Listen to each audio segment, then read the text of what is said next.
Λοιπόν, αγαπημένες μου κυρίες, θα ήθελα να μου πείτε σήμερα στο μάθημα της λαογραφίας του Πολυδενδρίου να μιλήσουμε λίγο για την καθημερινή ζωή εδώ στο Πολυδένδρη τα χρόνια, τη δεκαετία 40 με 50. Και θέλω να μου πείτε τι κάνατε αυτή την περίοδο εδώ, με τι ασχολούνταν οι κάτοικοι. Κυρία Ελένη. Ναι.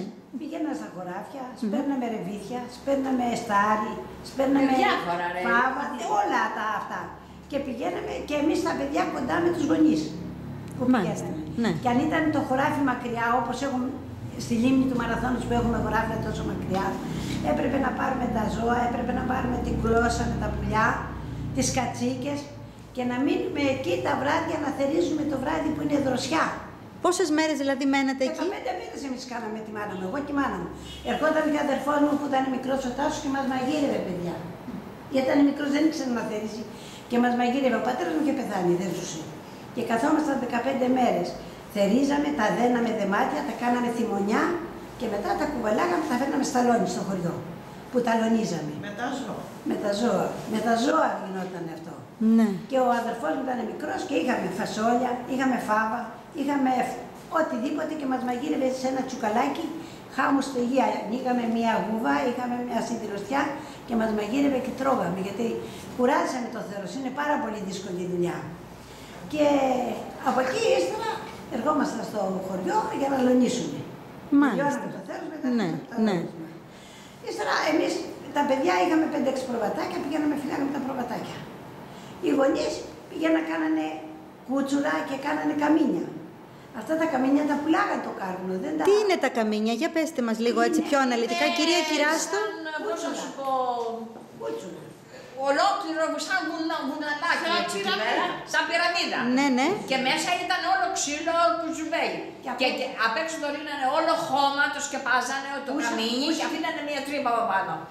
Και μέσα και γόντουσαν τα κούτσουρα και γινότανε κάρβουνο. Το σβήνανε μετά. Μετά το σβήνανε και το πουλάγανε το κάρβουνο. Και πουλούσαν λοιπόν. Και πουλάγανε. Το διαλέγαμε, θυμάμαι εγώ που το διαλέγαμε. Το σβήνανε και διαλέγαμε και γεμίζαμε σακιά και τα πουλάγαμε για να ζήσουμε. Μάλιστα. Γιατί λεφτά δεν υπήρχε. Και εσείς τα παιδιά τότε που ήσασταν, με τι παιχνίδια παίζατε? Τι παιχνίδια ήταν? Αυτό που σου λέω με το ξύλο. Το κουτσό παίζαμε. Το κουτσό. Τις κούκλες τις πάλινες πιάναμε και παίζαμε. Πώς τις φτιάχνατε τις κούκλες?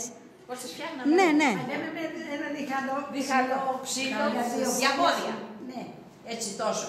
Ναι. Και από πάνω το τυλάγαμε και το κάναμε το κεφάλι. Του σχηματίζαμε τα μάτια, το στόμα, με το μολύβι, όλα. Βάζαμε ξύλα και κάναμε τα χέρια. Και μετά του βάζαμε πολλά ρούχα έτσι, το τυλίγαμε και του βάζαμε σαν φουστανάκια, σαν λαδάκια.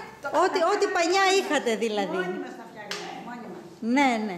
Και κάτι είχα ακούσει και για μια τρίλιζα. Και τρίλιζα, ναι. Η τρίλιζα ήταν έτσι. Και το χειμώνα τετράγωνο, έτσι, με σπιτάκια. Και βάζαμε τα πετραδάκια, όπως κάνουν το τάβλι, ας πούμε. Μάλιστα. Ναι. Και παίζαμε εκεί με τα πετραδάκια πάνω στο...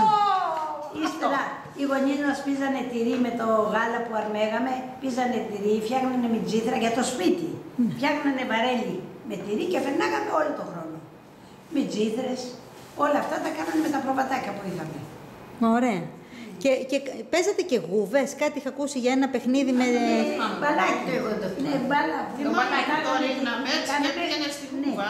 Με πανί, το μπαλάκι με πανί, στρογγυλό. Και ανοίγαμε 5-6 λακκούδες και το πετάγαμε. Και όποιος πήγαινε μες στη γούβα ήταν νικητής. Το κουτσό. Και το κουτσό, βέβαια. Το σκηνάκι. Το σκηνάκι. Στέλναμε μια μέρα. Ωραία, ωραία.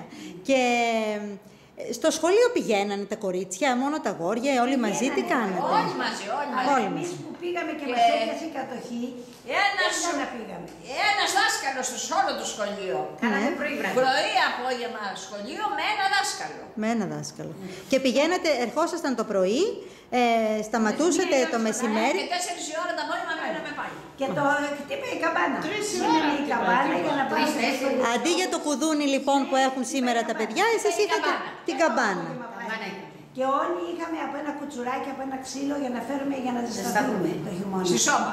Όλα τα παιδιά το πρωί που φεύγαν από το σπίτι έπρεπε να είχαν και το ξύλο. Κάθε το παιδί το ξύλο. Και τσάντες τις φτιάχναμε από ύφασμα. Του αργαλιού, τσάντες. Α, ωραία, ωραία, ωραία. Δεν είχαμε έτοιμες τσάντες. Δηλαδή, ερχόσασταν το πρωί στις 8 η ώρα. Και σχολάγαμε μία.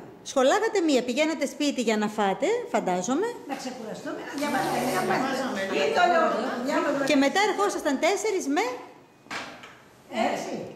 Έξι, Τέτοια ώρα σχολάγαμε. Και παιδιά πολλά, 80 παιδιά θα ήτανε. Ωραία, ευχαριστώ πάρα πολύ. Να είναι καλά.